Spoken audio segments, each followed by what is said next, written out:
Lucas capítulo 20 y a leer los versículos 1 hasta el 8.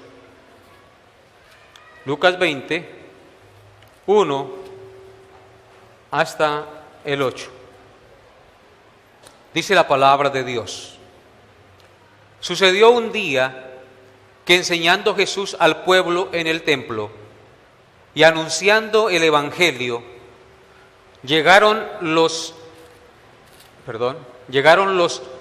principales sacerdotes y los escribas con los ancianos.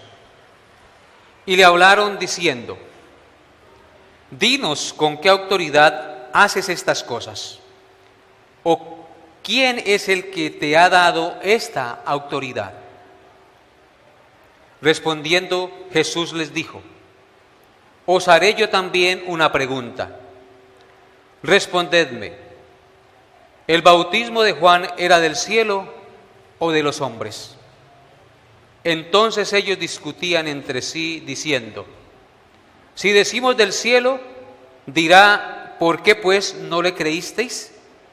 Y si decimos de los hombres, todo el pueblo nos apedreará, porque estaban persuadidos de que Juan era profeta. Y respondieron que no sabían de dónde fuese. Entonces Jesús les dijo: yo tampoco os diré con qué autoridad hago estas cosas. Amén. Este será el pasaje en el cual vamos a meditar esta mañana. Este pasaje se encuentra en Mateo, en Marcos y en Lucas, en los tres evangelios sinópticos. Y la predicación lleva por título, tal como está ahí, la autoridad de Jesús. La autoridad de Jesús. En este pasaje que acabamos de leer, hermanos, podemos observar 4 cosas en las cuales vamos a meditar esta mañana, y a lo cual quiero que ustedes estén muy atentos y que por favor agudicen su entendimiento y su oído para poder escuchar la voz de Dios, porque no son palabras de hombre, sino palabra de Dios. Lo primero que podemos ver se encuentra en el versículo 1, y es lo que estaba haciendo el Señor Jesús en el templo. Eso es lo primero que podemos ver, lo que estaba haciendo Jesús en el templo. Lo segundo que podemos ver es la intención de la pregunta de los principales al Señor Jesús. Eso lo vemos en el verso 2. Lo tercero que nos muestra el texto es la sabiduría a la contrapregunta del Señor Jesús a los principales. Eso lo podemos observar en los versículos 3 al 6. Y lo cuarto que podemos observar en el pasaje es la mentira que contestaron y la derrota que sufrieron los enemigos del Señor Jesús. Eso lo podemos observar en los versículos 7 al 8. De tal manera que nuestra predicación es expositiva. Vamos a ir paso a paso mirando estos textos de manera reflexiva. Entonces veamos en primer lugar lo que estaba haciendo el Señor Jesús en el templo. Versículo 1. Sucedió un día que enseñando Jesús al pueblo en el templo y anunciando el evangelio, llegaron los principales sacerdotes y los escribas con los ancianos. Dice el texto que sucedió un día. Así inicia el versículo 1. Ese sucedió un día hace referencia a uno de los días de la semana en que fue crucificado nuestro Señor Jesucristo.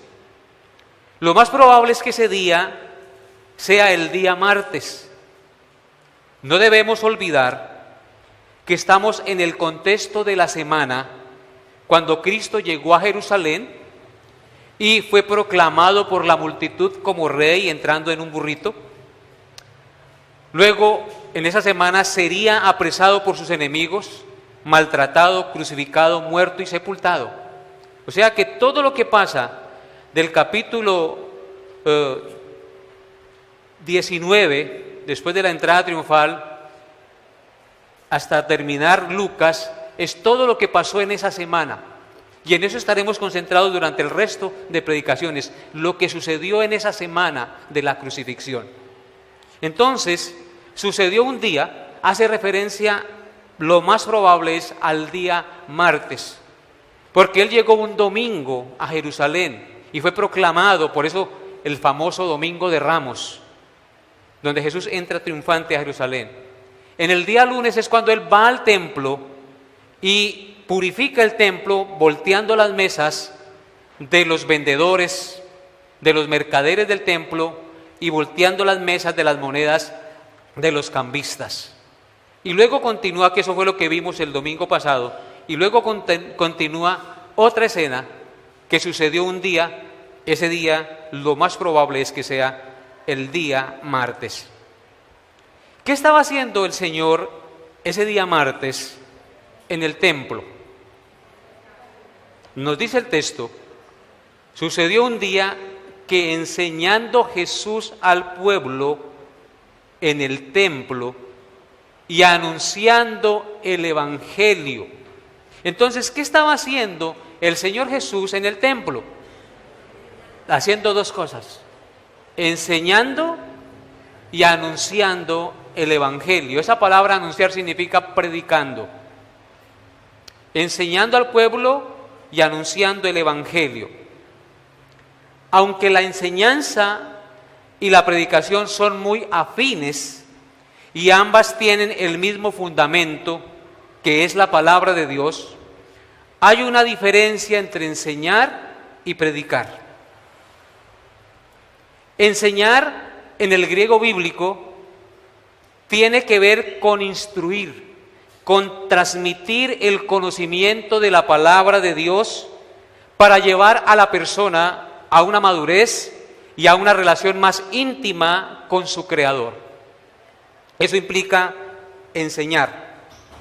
Y ya que la enseñanza de la doctrina bíblica afecta el intelecto y la voluntad de las personas, nos lleva al desarrollo de una vida que glorifica a Dios.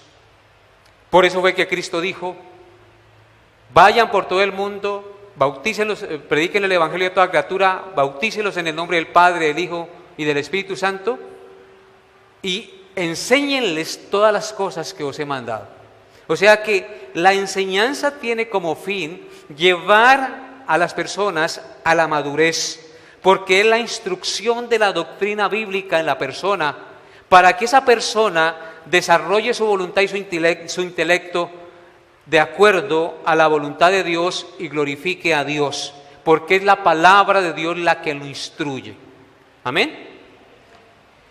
Y predicar es un poco diferente, pero también son muy afines a la enseñanza. Predicar en el griego es la palabra keruso, con K y doble S, keruso, y tiene que ver con anunciar o proclamar públicamente el mensaje de gracia, fe y arrepentimiento para ser librados del justo juicio de Dios por el pecado en la obra redentora de Cristo. En otras palabras, es anunciar públicamente el Evangelio de Dios, llamando a los hombres al arrepentimiento, mostrándoles que son pecadores y que solo en Cristo pueden ser librados de la condenación eterna, del justo juicio de Dios contra el pecador. Entonces, mis hermanos, podemos ver que lo que estaba haciendo Cristo en el templo era enseñando y predicando la palabra de Dios o el Evangelio de Dios. Cristo mismo predicaba su Evangelio. Interesante. Cristo mismo predicaba su Evangelio. Por tanto, mis hermanos, podemos concluir por el ejemplo de Cristo, en este pasaje, por ejemplo, que la enseñanza y la predicación de la palabra de Dios son de vital importancia en la vida de la iglesia de Dios. En una iglesia se debe predicar y enseñar la palabra de Dios, no la psicología, ni la motivación positiva, ni cuentos ni profecías mentirosas como hoy pasa en muchas iglesias. Solo la palabra de Dios escrita, revelada y confirmada por el Espíritu Santo, la cual ha pasado la prueba del tiempo y nadie ha podido destruir la verdad de este libro ni su propagación por el mundo. Yo quiero que miremos, hermanos, por un momento Mateo 4 y miremos lo que hacía Cristo, porque no solamente este pasaje nos lo muestra. Mateo 4, versículo 23.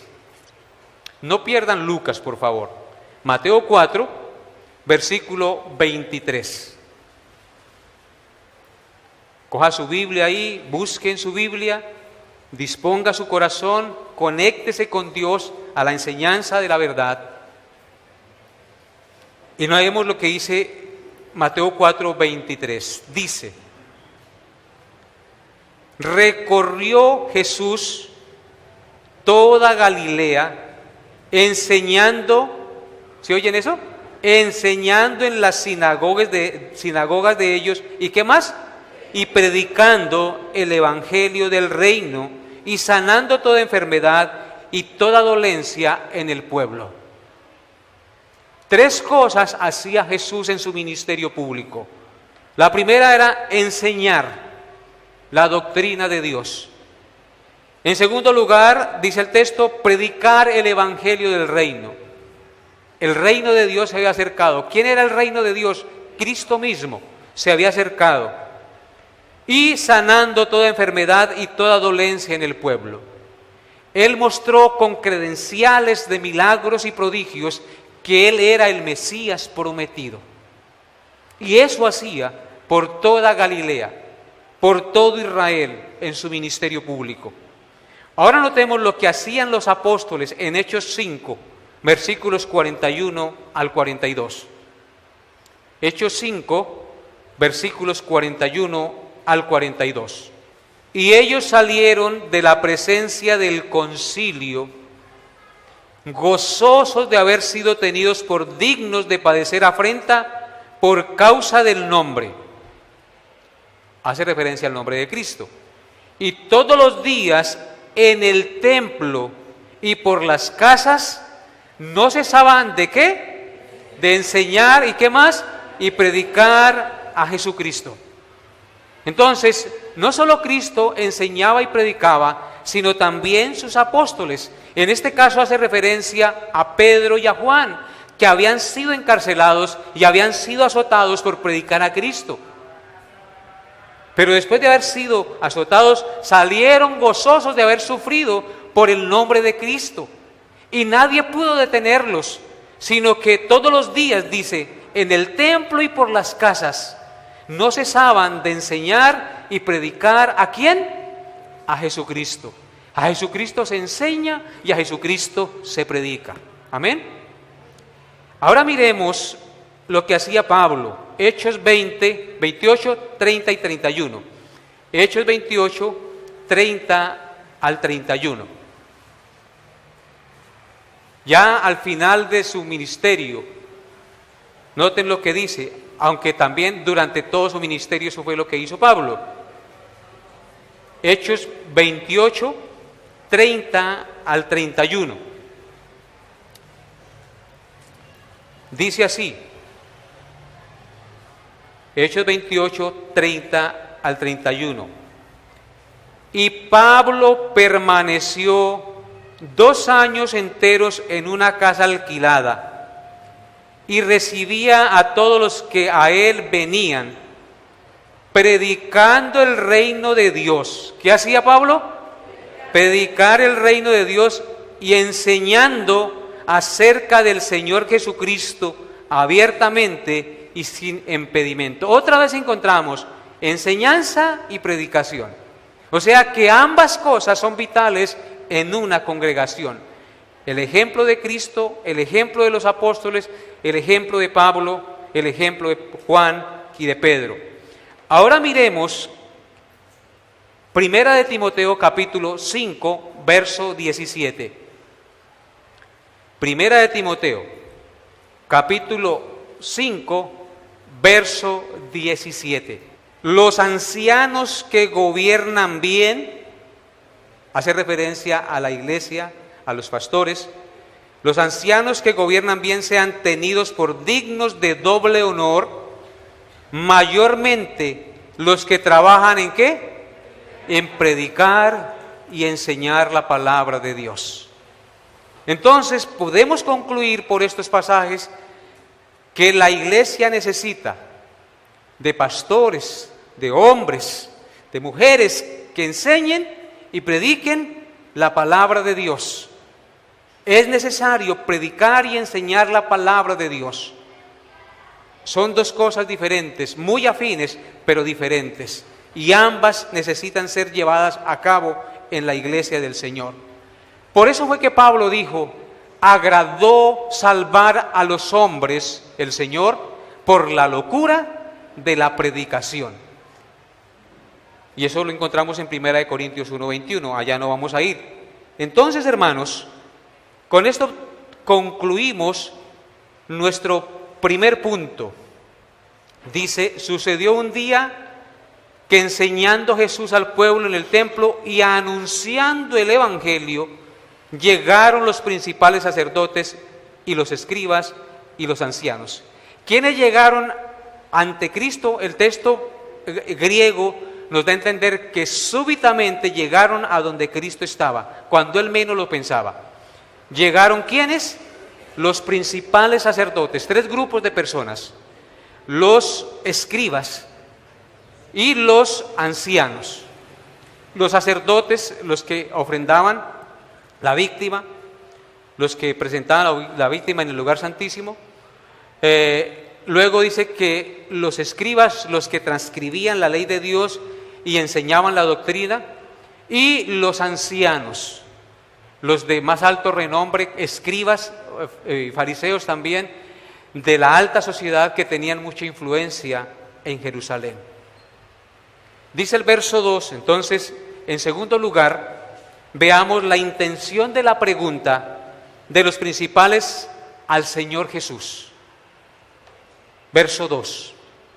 Y le hablaron diciendo, ¿quiénes? Los principales sacerdotes, los escribas y los ancianos le hablaron diciendo, ¿a quién? A Jesús. Dinos, Jesús, ¿con qué autoridad haces estas cosas? ¿O quién es el que te ha dado esta autoridad? Ellos vienen súbitamente a preguntar al Señor Jesús una cosa específica. ¿Con qué autoridad o quién te dio esta autoridad para hacer estas cosas? ¿Cuáles cosas? Enseñar y predicar. Y si nos remontamos un poquito más atrás, ¿quién le dio autoridad para entrar al templo y sacar a los vendedores y voltear las mesas de los cambistas? ¿Quién le dio esa autoridad de sanar? ¿Quién le dio la autoridad de predicar? ¿Quién le dio la autoridad de enseñar? Porque como ellos eran los que delegaban la enseñanza, los mandamases en la nación de Israel, entonces ahí tenemos la idea. Entonces la intención de esta pregunta no era otra que tratar de acorralar a Jesús, tratar de cogerlo en sus palabras para negar su autoridad y acusarlo de blasfemo y tomarlo preso y entregarlo a las autoridades romanas para condenarlo a muerte. Esa era la intención de esa pregunta. Como los que le hicieron la pregunta, escúchenme bien y síganme atentamente, como los que le hicieron la pregunta eran parte del Sanedrín, es decir, del tribunal judío de ética y religión que administraba la justicia interpretando la ley de Dios, y decidían quién era un blasfemo y quién podía enseñar y quién no, ellos querían escuchar, con esa pregunta que le hicieron, escuchar de Jesús, de sus labios, que Él dijera que hacía estas cosas en la autoridad de Dios, porque Él era el Hijo de Dios. Porque para ellos, el que dijera que Él era Hijo de Dios, era decir que era Dios mismo. Entonces, si Cristo decía, yo hago esto porque soy el Hijo de Dios y soy el enviado de Dios, porque Dios me lo envió, porque Dios me envió, entonces ellos tenían razón para tratarlo de blasfemo y acusarlo de blasfemia y tomarlo preso y llevarlo a las autoridades romanas como ética de autoridad religiosa en la nación. A pesar de todas las evidencias contundentes que mostraban que Jesús era el Mesías prometido por los profetas, ellos se negaron, hermanos, a aceptarlo como tal. ¿Y saben por qué? Porque sus corazones estaban llenos de odio, estaban llenos de envidia y de intereses personales contra el Señor Jesús. Porque veían que su autoridad y sus enseñanzas influían cada día más en el pueblo, en tanto que el poder y el prestigio y el dominio que ellos tenían en el pueblo cada día iba en decadencia. Por lo tanto, ellos se llenaron de envidia y veían en peligro su posición y su autoridad. Por lo tanto, ellos estaban dispuestos a hacer todo lo que fuera necesario para quitar al Señor Jesucristo de en medio. Y por eso querían escuchar de sus labios que Cristo dijera, yo hago estas cosas porque soy el Hijo de Dios. Y para el judío, todo aquel que diga que es hijo de Dios se está haciendo como Dios mismo. Y entonces, como ellos lo consideran un hombre, entonces al decir él, soy hijo de Dios, ellos decían, es blasfemo. Y si ustedes miran los evangelios, por eso fue que lo apresaron y lo llevaron y lo condenaron. Es blasfemo, merece morir. Ellos querían escuchar eso de labios del Señor Jesús. Noten lo que dice Juan, capítulo 10. Juan, capítulo 10, versos 30 al 33. Juan 10, versos 30 al 33. Dice, en el verso 30 de Juan 10, yo y el Padre uno somos. Esto él lo responde a los escribas y fariseos. Yo y el Padre uno somos. Entonces los judíos volvieron a tomar piedras, ¿para qué? Para apedrearle. ¿Por qué? Porque había dicho, yo y el Padre uno somos. Jesús le respondió, muchas buenas obras he mostrado de mi Padre, ¿por cuál de ellas me apedreas? Le respondieron los judíos diciendo, por buena obra no te apedreamos, sino por la blasfemia, porque tú siendo hombre te haces ¿qué? Dios.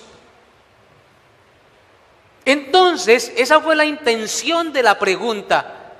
Cuando ellos fueron a Cristo, cuando estaba predicando y enseñando en el templo, dinos con qué autoridad o quién te dio autoridad para hacer estas cosas.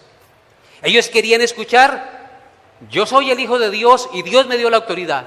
Entonces, eres blasfemo, echémosle mano y entreguémoslo a los romanos para que lo maten. Esto nos lleva a nuestro tercer punto. Veamos en tercer lugar la sabiduría de la contrapregunta del Señor Jesús a los principales. Vamos a mirarla. Lucas 20, versículos 3 al 6. Vamos a mirar entonces, en tercer lugar, la sabiduría de la contrapregunta del Señor Jesús a los principales. Versículos 3 al 6.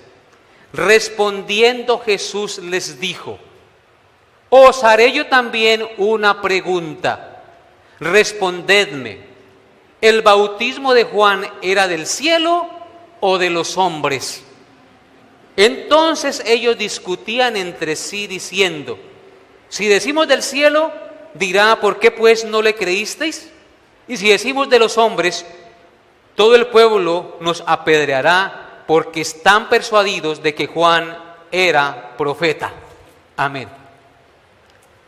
Bien, hermanos, indudablemente esta contrapregunta del Señor Jesús nos revela la maravillosa sabiduría de nuestro glorioso Salvador para confrontar y avergonzar a sus enemigos. Con esta sencilla contrapregunta, lo primero que podemos ver es que el Señor Jesús le responde indirectamente la pregunta a sus enemigos, sin decir lo que sus enemigos querían escuchar de sus labios para acusarle. Vuelvo y repito, con esta sencilla contrapregunta, lo primero que podemos ver es que el Señor Jesús le responde indirectamente la pregunta a sus enemigos. Jesucristo no rehusó la pregunta, Él la respondió indirectamente, sin decir lo que sus enemigos querían escuchar de sus labios para acusarle. ¿Por qué razón digo esto? El bautismo de Juan, preguntaron ellos, preguntó el Señor Jesús a ellos, ¿era del cielo o de los hombres? Esa fue la pregunta que Cristo les hizo a sus enemigos. ¿El bautismo de Juan era del cielo o de los hombres? Es decir, ¿era de Dios o era invento humano? Indudablemente que los principales sabían que el bautismo y la predicación de Juan el Bautista eran de origen divino. Todo lo que Juan predicó y enseñó era de origen divino, era porque Dios lo había enviado, porque Juan vino por cumplimiento profético para anunciar y ser precursor del ministerio redentor del Hijo de Dios. Por tanto, al recordarles el origen divino del bautismo de Juan, les estaba diciendo que Él era el Hijo de Dios, el Mesías prometido que Juan anunciaba y del cual Él preparó el camino y del cual él dijo que no era digno de desatar la correa de su calzado y al cual él mismo Juan bautizó. ¿Me hago entender? Entonces Él les estaba recordando el bautismo de Juan para que recordaran que aquel al cual Juan predicaba y anunciaba era el que tenían frente a sus narices. Les dice que ellos querían, les dice lo que ellos querían escuchar para acusarlo, pero no lo dice como ellos querían escucharlo, sino recordándoles quién era Juan y a quién era que Juan anunciaba y qué bautismo era el que Juan predicaba. Noten lo que dice Juan 1. Capítulos 19, Juan 1, versículos 39 al 34. Juan 1, versículos 19 al 34. Escuchen lo que dice la palabra de Dios, hermanos, y lean conmigo, para saber lo que les recordó Cristo cuando les dice el bautismo de Juan era del cielo o de los hombres. Dice, este es el testimonio de Juan, está haciendo referencia a Juan el Bautista. Cuando los judíos enviaron, ¿quiénes enviaron? Los judíos, los escribas, los fariseos. Cuando los judíos enviaron de Jerusalén sacerdotes y levitas para que le preguntasen, ¿tú quién eres? Juan confesó y no negó, sino confesó, yo no soy el Cristo. Y le preguntaron, ¿qué pues? ¿Eres tú Elías? Dijo, no soy. ¿Eres tú el profeta? Y respondió, no. Le dijeron, pues ¿quién eres? Para que demos respuesta a los que nos enviaron. ¿Qué dices de ti mismo? Dijo, yo soy la voz de uno que clama en el desierto, enderezad el camino del Señor, como dijo el profeta Isaías. Y los que habían sido enviados eran de los fariseos. Y le preguntaron y le dijeron, ¿por qué pues bautizas si tú no eres el Cristo, ni Elías, ni el profeta? Juan le respondió diciendo, yo bautizo con agua, mas en medio de vosotros está uno a quien vosotros no conocéis, este es el que viene después de mí, el que es antes de mí, del cual yo no soy digno de desatar la correa del calzado. Estas cosas sucedieron en Betábara, al otro lado del Jordán, donde Juan estaba bautizando. El siguiente día vio Juan a Jesús que venía a él y dijo: He aquí el Cordero de Dios que quita el pecado del mundo. Este es aquel de quien yo dije: después de mí viene un varón, el cual es antes de mí, porque era primero que yo. Y yo no le conocía, mas para que fuese manifiesto, ¿a quién? A Israel, a la nación. Por esto vine yo, bautizando con agua. También dio Juan testimonio diciendo: Vi al Espíritu que descendía del cielo como paloma y permaneció sobre él. Y yo no le conocía, pero el que me envió a bautizar con agua. ¿Quién envió a bautizar con agua a Juan? Dios. Por lo tanto, el bautismo de Juan era ¿qué? Divino. El que me envió a bautizar con agua, aquel me dijo: sobre quien veas descender el Espíritu y permanecer sobre él, ese es el que bautiza con el Espíritu Santo. Y yo le vi y he dado testimonio de que ese es el Hijo de Dios. Entonces, con la contrapregunta del Señor Jesús a los principales, ¿qué les está diciendo directamente o indirectamente? Que Él es ¿qué? El Hijo de Dios.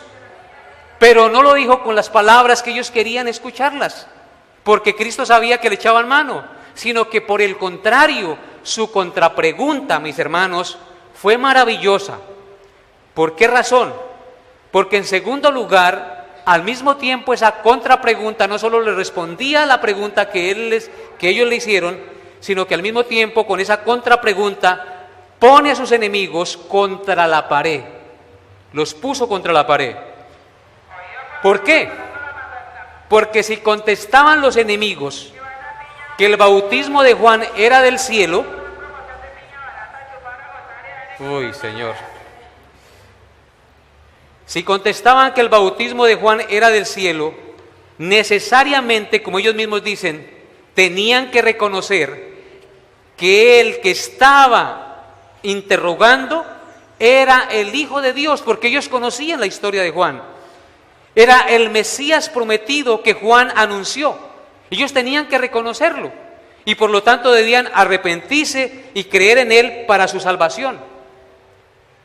Y si decían que el bautismo o el ministerio de Juan no era mandato del cielo, sino de los hombres, la gente los apedrearía porque el pueblo tenía a Juan por profeta de Dios.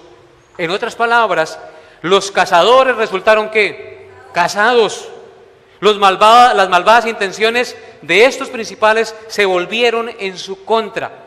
Si ellos reconocían que Juan y el ministerio de Juan era del cielo, necesariamente tenían que inclinarse ante Cristo y reconocerlo como su Señor, como su Salvador, y seguir sus enseñanzas. Pero si no lo hacían y decían que el bautismo de Juan era de los hombres, la gente los iba a apedrear.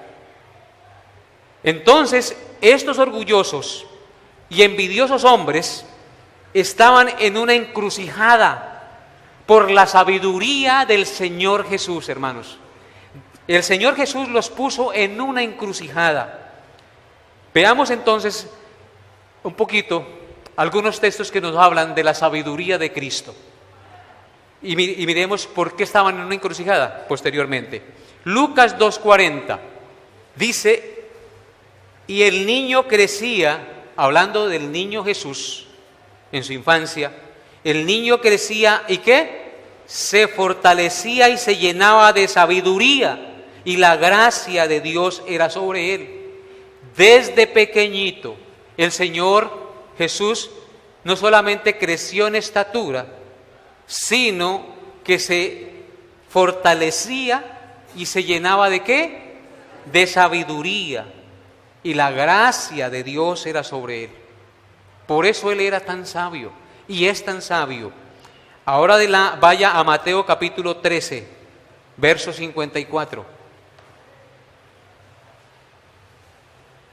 Por eso es que leer la palabra de Dios es tan interesante, hermanos, porque uno encuentra riquezas maravillosas. Mateo 13, 54. Dice en Mateo 13:54, y venido a su tierra, les enseñaba en la sinagoga de ellos. ¿A dónde estaba Jesús? En su tierra. ¿Y qué hacía en su tierra? Les enseñaba ahí en la sinagoga. De tal manera que se maravillaban y decían, ¿de dónde tiene esta sabiduría y estos milagros? ¿De dónde los tenía? De Dios, porque la gracia de Dios estaba sobre él. Él había venido a mostrar la gloria de Dios. Ahora adelántese a Colosenses 2, versículos 2 al 4. Colosenses 2, 2 al 4. Colosenses 2, 2 al 4 dice, en una oración que Pablo está haciendo, para que sean consolados sus corazones, unidos en amor hasta alcanzar todas las riquezas de pleno entendimiento, a fin de conocer el misterio de Dios, el Padre y de Cristo, en quien están, ¿qué? Escondidos todos los tesoros de la sabiduría y del conocimiento. Y esto lo digo para que nadie os engañe con palabras persuasivas. ¿En dónde están escondidos todos los tesoros de la sabiduría y del conocimiento? ¿En dónde? En Cristo y su palabra. ¿Y para qué están escondidos esos tesoros de la sabiduría y del conocimiento de Dios? Según el verso 4, para que nadie nos engañe con palabras persuasivas y mentirosas. Solo a través del conocimiento de la sabiduría de Cristo podemos ser instruidos para no ser engañados con falsas doctrinas, atractivas, seductoras, pero mentirosas. Entonces, hermanos, estos orgullosos y envidiosos hombres estaban en una encrucijada por la sabiduría del Señor Jesús, volviendo a nuestro texto. Esto nos lleva, esta encrucijada en la que ellos estaban, nos lleva a nuestro cuarto y último punto. La respuesta que dieron y la derrota que sufrieron. Versos 7 y 8 de Lucas capítulo 20. Versos 7 y 8 de Lucas 20. Dice, como estaban en esa encrucijada, dijeron, si decimos de los hombres, todo el pueblo nos apedreará. Y si decimos de Juan, tenemos que aceptar a Cristo y reconocer que Él es el Mesías. Respondieron, estaban en una encrucijada, ¿qué hacemos? ¿Qué hacemos? Estamos en problemas. Y respondieron que no sabían de dónde fuese. Entonces Jesús les dijo, yo tampoco os diré con qué autoridad hago estas cosas. Como salida a la encrucijada que el Señor Jesús les puso con la contrapregunta que si el bautismo de Juan era del cielo o de los hombres, ellos contestaron con una mentira palpable y evidente. Qué vergüenza, ¿no? Contestar con una mentira palpable y evidente. Dijeron que no sabían de dónde era el bautismo de Juan, que no sabían si era del cielo o no sabían si era de los hombres. Su orgullo, su envidia, su arrogancia, su falta de humildad, lo llevaron a refugiarse en una miserable y evidente mentira con tal de no reconocer su derrota y la autoridad del Señor Jesús como el Hijo de Dios, el Mesías prometido. Terrible, ¿no? ¿A dónde muchos también hoy en día se refugian para no aceptar sus derrotas o sus errores?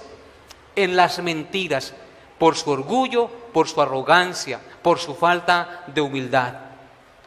Estos principales amaron más las tinieblas que la luz, porque sus corazones y sus propósitos eran malos, eran perversos. Amaron más las tinieblas que la luz, porque sus obras eran malas.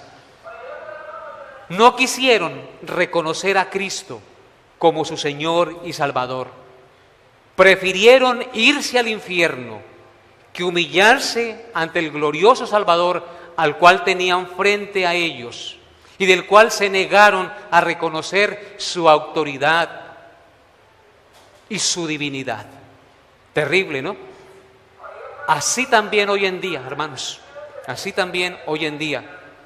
Y Cristo termina diciéndoles a esos principales que se negaron a reconocer la autoridad de Jesús y su divinidad con una miserable y evidente mentira, porque ellos sí sabían de dónde era el bautismo de Juan, y ellos sí sabían quién era al que le estaban preguntando y el que les hizo la contrapregunta. Ellos sí lo sabían.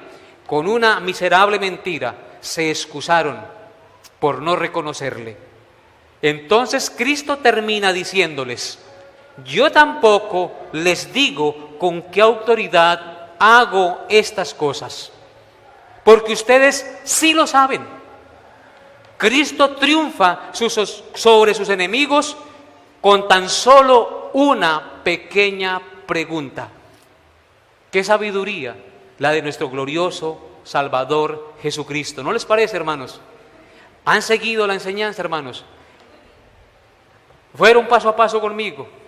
Increíble nuestro Señor, hermanos. Vamos a mirar unas lecciones prácticas. En primer lugar, para nuestra reflexión, los enemigos de Jesús no quisieron reconocerlo como el Mesías y no pudieron disfrutar de sus bondades, de su gloria y de su salvación.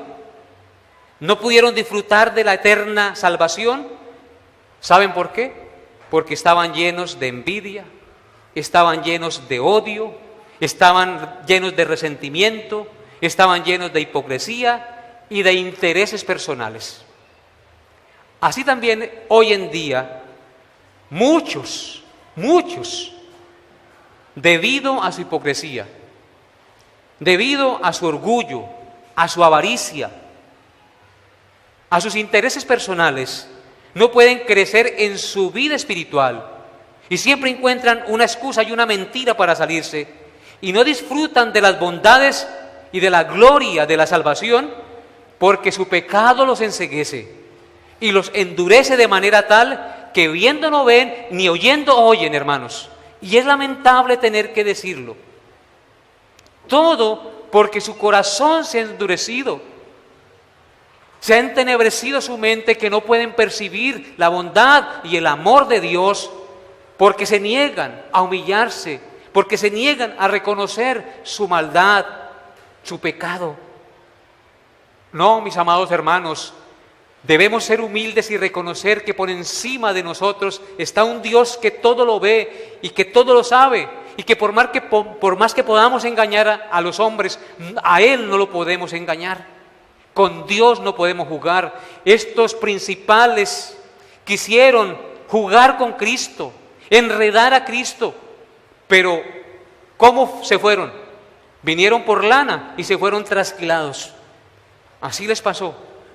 En segundo lugar, al meditar en este pasaje y considerar la sabiduría del Señor Jesús al enfrentar la sagacidad de sus enemigos, del cómo logró confundirlos y avergonzarlos, esa sabiduría al leerla, al palparla en las Escrituras, produce en el Hijo de Dios, en nosotros, un profundo sentido de admiración, de alabanza en nuestro corazón hacia nuestro glorioso Salvador, de manera tal que deseamos alabarle, glorificarle, proclamarle e imitarle. Mis hermanos, después de yo leer este pasaje y meditarlo a profundidad como lo hicimos, solo me queda admiración por mi Señor.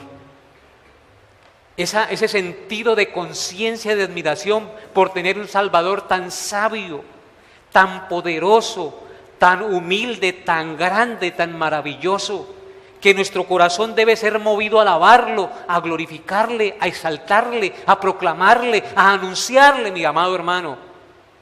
El propósito de la palabra de Dios es que miremos la gloria de Cristo, exaltemos su grandeza y su poder y no la gloria de ningún hombre. Amén. Y la sabiduría de Cristo mostrada en este pasaje nos lleva a eso, a admirarlo.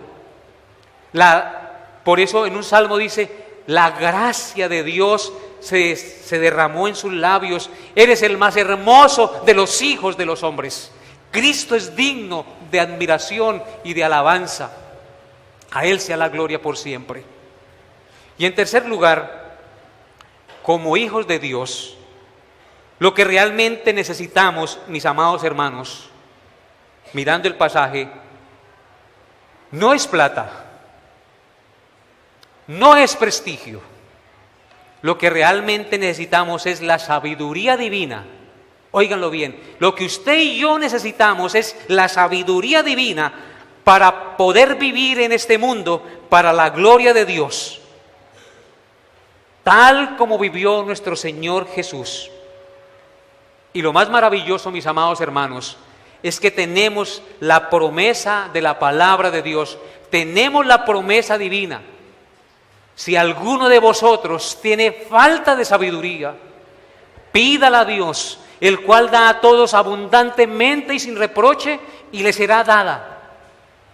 Pero pida con fe, mi amado hermano, la sabiduría de Dios, no dudando nada, porque el que duda es semejante a la onda del mar, que es echada de un lado para otro, mi amado hermano. Usted y yo lo que necesitamos es la sabiduría de Cristo en nuestra vida para poder vivir en este mundo. Usted y yo realmente no necesitamos el dinero o el prestigio para ser felices, necesitamos la sabiduría de Dios. ¿Qué le pidió Salomón a Dios cuando gobernó la nación de Israel siendo un muchacho? Sabiduría. Y por cuanto Dios vio que no le pidió dinero, sino sabiduría, Dios le concedió las dos cosas. Sabiduría, sabiduría, dice la Biblia, ante todo adquiere sabiduría. El principio de la sabiduría es el temor de Jehová. Pero los insensatos desprecian la sabiduría y la enseñanza. Mi amado hermano, que usted y yo cada día anhelemos y deseemos la sabiduría de Cristo, porque en Él están escondidos todos los tesoros de la sabiduría y del conocimiento. Ven hoy a Cristo, pecador, porque solo en Él tendrás sabiduría para no irse al infierno y en el día de su muerte ser recibido en la patria celestial. Que el Señor les bendiga y les llene de su gracia en esta mañana.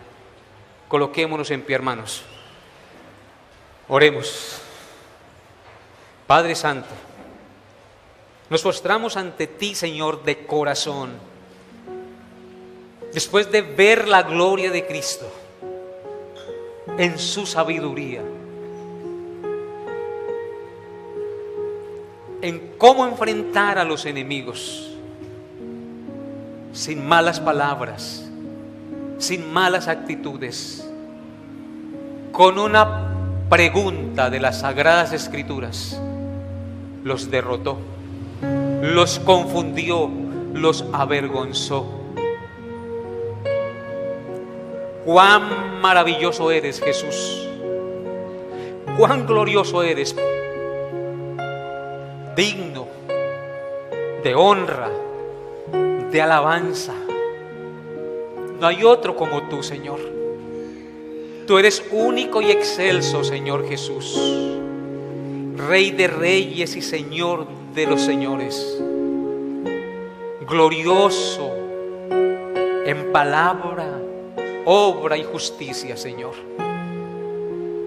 Te alabamos y te bendecimos, Señor, y te rogamos en esta mañana que nos permitas conocerte cada día más, pues en eso consiste la vida eterna. Ayúdanos a tener amor por tu palabra, a enseñarla y a predicarla todos los días de nuestra existencia en este mundo.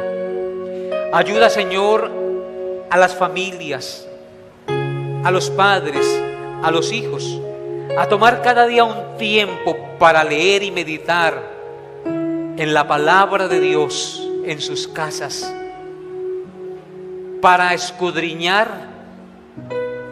e inquirir en la sabiduría eterna, la cual nos ha sido dada en este precioso libro.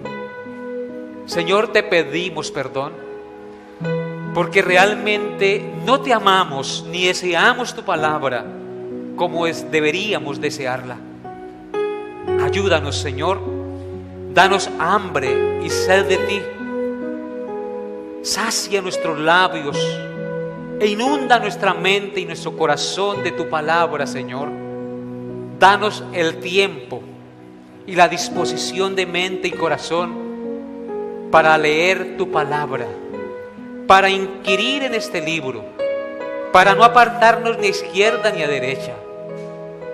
Nunca se apartará de tu boca este libro de la ley, tú le dijiste a Josué, sino que de día y de noche meditarás en él, para que hagas conforme a todo lo que en él está escrito, porque entonces harás prosperar tu camino y todo te saldrá bien. Mira que te mando que te esfuerces y seas valiente. No temas ni desmayes, porque Jehová tu Dios está contigo a donde quiera que vayas. Mi buen Dios, tú eres nuestro Salvador. Tú diste tu vida por nosotros. Entregaste, Padre Santo, a tu Hijo. Y si lo entregaste por todos nosotros, ¿cómo no nos darás también con Él todas las cosas, Señor? Te alabamos, te bendecimos, Altísimo Dios, y nos postramos ante ti en adoración, pidiéndote, Señor, que al salir de este lugar nos llenes de tu gracia para proclamarte con nuestros labios y con nuestro ejemplo durante el transcurso de la semana. Te lo pido, Padre, en el nombre de nuestro Señor Jesucristo, en el poder de tu Espíritu Santo. Amén y amén.